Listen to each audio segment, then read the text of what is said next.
নমস্কার। আজকে আমরা করতে চলেছি একটি পুতুল নাটক, যার নাম হলো মায়ের ছায়া। মা, আমাদের তো প্রত্যেকেরই মা আছে। আমরা এই নাটকটির মাধ্যমে তুলে ধরতে চলেছি মায়ের ভালোবাসা এবং মায়ের রূপে দেবী দুর্গা যে কীভাবে প্রত্যেকজনকে রক্ষা করে তা। দেখে নিন আমাদের সুন্দর নাটকটি শেষ পর্যন্ত। ধন্যবাদ। অথচ এই ছোট্ট মেয়েটি, যার নাম অনু, তার মন বিষণ্ণতায় পরিপূর্ণ। সবার মনে উৎসবের রং লেগেছে, কিন্তু এই ছোট্ট মেয়েটির মনে কোনো শান্তি নেই। তার সবচেয়ে কাছের মানুষ তার মা আজ 3 দিন হলো হাসপাতালে। কতদিন হয়ে গেছে আমি আমার মায়ের হাতে তৈরি সেই রুটি তরকারি খাইনি, আমার মায়ের গাওয়া গানও শুনিনি। আমার মা কতদিন হয়ে গেল আমাকে ঘুম পাড়িয়ে দেয়নি। আমি এখন আমার মাকে ছাড়া খেতেও পারি না আর ঘুমোতেও পারি না। অনু, ও অনু, আর কতদিন এভাবে না খেয়ে না ঘুমিয়ে থাকবি বল? এভাবে যে তোর শরীর খারাপ হয়ে যাবে বন্ধু।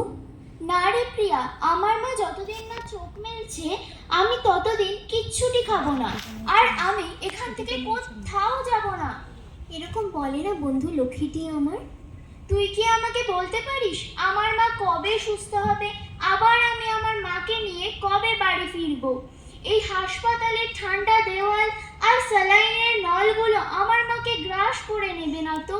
আমি তো তা বলতে পারি না বন্ধু, কিন্তু আশা করছি তোর মা খুব তাড়াতাড়ি সুস্থ হয়ে যাবে রে। গেলাম। অনু, আছো? দুটো কথা ছিল যে। ডাক্তারবাবু, ও ডাক্তারবাবু, আমার মা কি সুস্থ হয়েছে? আমি কি আমার মাকে নিয়ে আবার বাড়ি ফিরে যেতে পারবো? অনু, আমার হাতে যে আর কিছুই করার নেই মা। আমি নিজের শেষ চেষ্টাটুকু করেছি। এবার স্বয়ং ভগবানই তোমার মাকে বাঁচাতে পারবে। প্রণাম করে ভগবানের কাছে প্রার্থনা করো তুমি। ডাক্তারবাবু, না না, আমার মার কিচ্ছু হবে না। দুর্গা মা, ও দুর্গা মা, তুমি তো সকলের মা। তুমি কি জানো না একজন সন্তানের তার মাকে হারিয়ে ফেলার দুঃখ আর কষ্ট কেমন? বলো মা, উত্তর দাও। আমি খুবই অসহায়, আমার সহায় হও মা।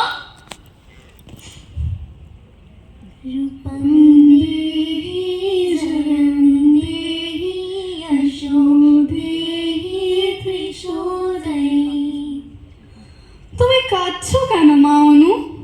মা, দুর্গা মা, তুমি এসছো? তুমি আমার ডাক শুনেছো মা? কেঁদো না মা অনু।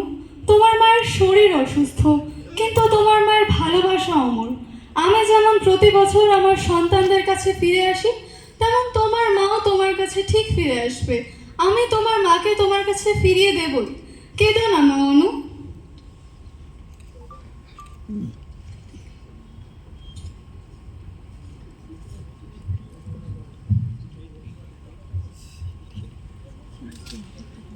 জাগো, তুমি জাগো, জাগো দুর্গা, জাগো রসপ্রহরণ ধারিণী,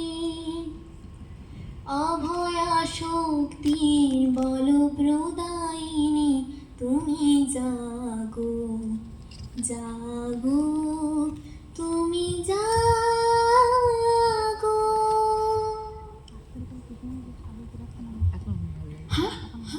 অনু, মা অনু, তোমার মা চমৎকার, তোমার মা চোখ খুলেছে, তোমায় ডাকছে।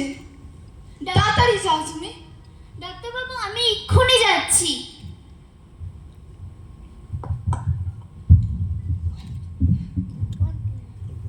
মা, তুমি ঠিক আছো মা? তোমার শরীর ঠিক আছে তো?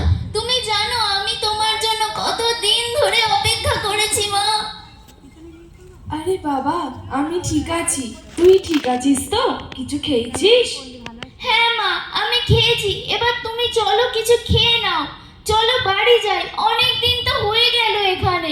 চলো আমরা দুজন বাড়ি যাই শিগগিরই মা। অনেকদিন থেকেছি আমি এই ঘরে। সারা রাত এই মেশিনের আওয়াজ আমাকে ঘুমোতে দেয় না। চল মা, বাড়ি চল। মা, দেখবে এবার আমি তোমাকে কোথাও যেতে দেব না। আমার কাছে আগলে রাখবো তোমাকে। চলো মা, বাড়ি চলো। আরে বাবা, আমি ঠিক আছি। তুই ঠিক আছিস তো? কিছু খেয়েছিস? হ্যাঁ মা, আমি ঠিক আছি। এবার তুমি চলো কিছু খেয়ে নাও। চলো বাড়ি যাই, অনেক দিন তো হয়ে গেল এখানে। চলো আমরা দুজন বাড়ি যাই।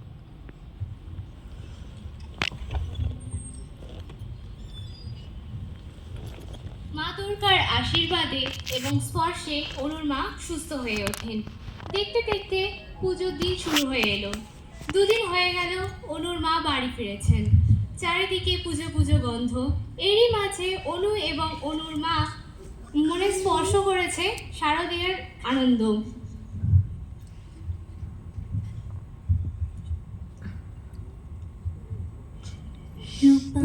দেহি জয়ন্দেহি যশোদেহি ত্রিশূলদেহি।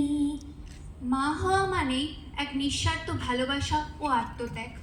আমি যেমন আমার সকল সন্তানদের রক্ষার তাগিদে এই পৃথিবীর সমস্ত অসুরদের সঙ্গে বিনাশ করে চলেছি, ঠিক তেমনই সমাজের প্রত্যেকটি মায়েরা সমাজের প্রত্যেকটি অসুরের সাথে প্রতি মুহূর্তে লড়াই করে চলেছে এবং এইভাবেই তারা নিঃশব্দে জড়িয়ে পড়েছে সমাজের সমস্ত যুদ্ধে।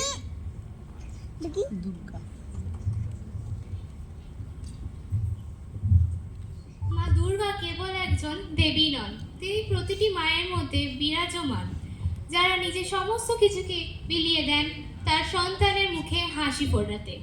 তাই সবাই বলো, জয় মায়ের ভালোবাসা, জয় মা দুর্গা। জয় মায়ের ভালোবাসা, জয় মা দুর্গা।